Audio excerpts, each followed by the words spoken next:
Hi മിത്രങ്ങളെ, ഞാൻ ഇച്ചിരി ചക്ക വേവിക്കാൻ തുടങ്ങുകയാണ്.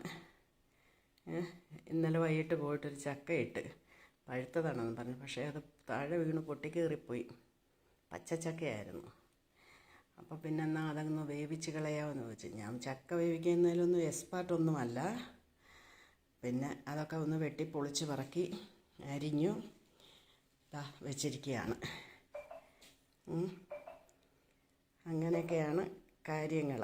അപ്പം അതിൻ്റെ ചക്കക്കുരുവാണ് ഇത്. കണ്ടോ, ചക്കക്കുരു ഒന്നും ഇപ്പോൾ പൊളിച്ച് പറക്കാനൊന്നും വയ്യാത്ത കാരണം കൊണ്ട് ചക്കക്കുരു അങ്ങനെ മാറ്റി വെച്ചു.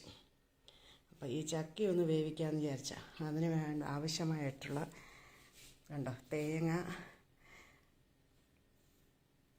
കാന്താരി, വെളുത്തുള്ളി, കുറച്ച് ചുവന്നുള്ളി, ജീരകപ്പൊടി, മഞ്ഞൾപ്പൊടി, കറിവേപ്പില. അപ്പോൾ ഇത്രയും സാധനം ഒന്ന് ഒതുക്കിയെടുത്ത് കൊണ്ടുവന്ന് ഇനി ഇതൊന്ന് അടുപ്പയിൽ വെച്ച് വേവിച്ചിട്ട് നമുക്ക് കാണാം. അങ്ങനെ നമ്മൾ ഒന്ന് തേങ്ങയും ഇതും എല്ലാം കൂടെ ഒതുക്കിയെടുത്ത് ആവശ്യത്തിനുള്ള ഉപ്പും ചേർത്തിട്ട് കുക്കറിനകത്തോട്ട് ഞാൻ ചക്ക എങ്ങനെ അടുപ്പയിൽ വെച്ചു.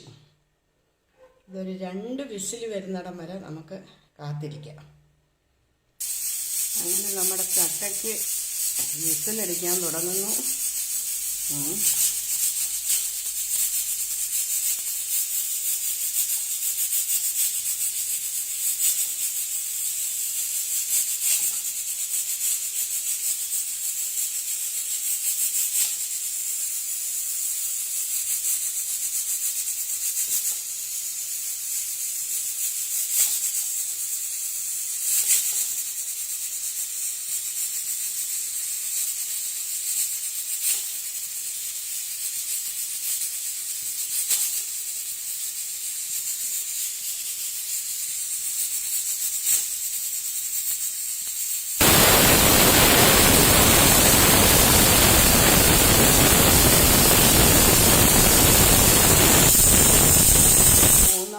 വിസിലും അടിച്ചു. ഇനി ഇതൊന്ന് തണുക്കാനൊക്കെ നമുക്ക് വെക്കാം.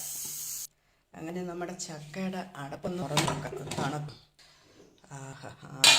നല്ലവണ്ണം ആക്കുന്നു.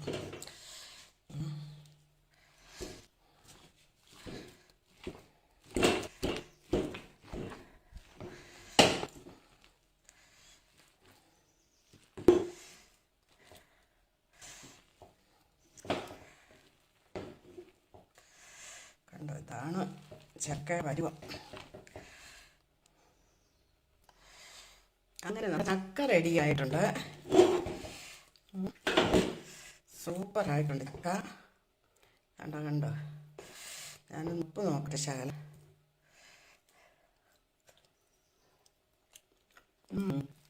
അടിപൊളി.